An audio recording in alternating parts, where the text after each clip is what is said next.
Hello అండి, welcome to వరు vlogs. ఈరోజు నేను మీకు పలాసలో జరిగే రథయాత్ర గురించి చెప్తానండి. యాక్చువల్లీ మనకి ఫస్ట్ డే నుంచే స్టార్ట్ అయిపోవాలి, కానీ కొంచెం ప్రాబ్లం వల్ల 3 డేస్ అయితే లేట్ అయ్యిందండి. సండేకి అయితే అన్నీ ఫిట్టింగ్ చేసేసారు, అందుకని నేను సండే రోజు అయితే వెళ్ళి విజిట్ చేసుకొని వచ్చాము. రథయాత్ర అయితే ప్రతి సంవత్సరంలోనే ఈ ఇయర్ కూడా చాలా బాగా అయితే చేశారండి. కానీ చాలా ఎక్కువ జనాలు అయితే ఉన్నారు. ఎప్పుడు వచ్చే వాళ్ళకన్నా ఇది సండే రోజే స్టార్ట్ చేయడం వల్ల మనకి చాలా ఎక్కువ మంది అయిపోయారు. చాలా క్రౌడ్గా అయితే ఉంది. చిన్నపిల్లలతోనే గట్రా వెళ్తే మాత్రం చాలా జాగ్రత్తగా ఉండాలండి.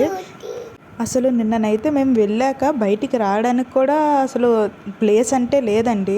చాలా ఎక్కువ జనాలు అయిపోయారు. ఎందుకు వెళ్ళామా అని అయితే అనిపించింది. ఎప్పుడూ ఇలా లేదండి, ప్రతి ఇయర్ మేము వెళ్తుంటాము, ఎందుకంటే మాది పలాస కాబట్టి. ఈ ఇయర్ మాత్రం చాలా దారుణంగా క్రౌడ్గా ఉన్నారు, కానీ ఎంజాయ్ అయితే బాగా చేసాము. మీరు ఎవరైనా ఒకవేళ వెళ్ళకపోతే మాత్రం వెళ్ళి ఎంజాయ్ చేయండి. కొత్తగా కానీ నా ఛానల్ చూస్తే సబ్స్క్రైబ్ చేసుకొని లైక్ అండ్ షేర్ చేయండి.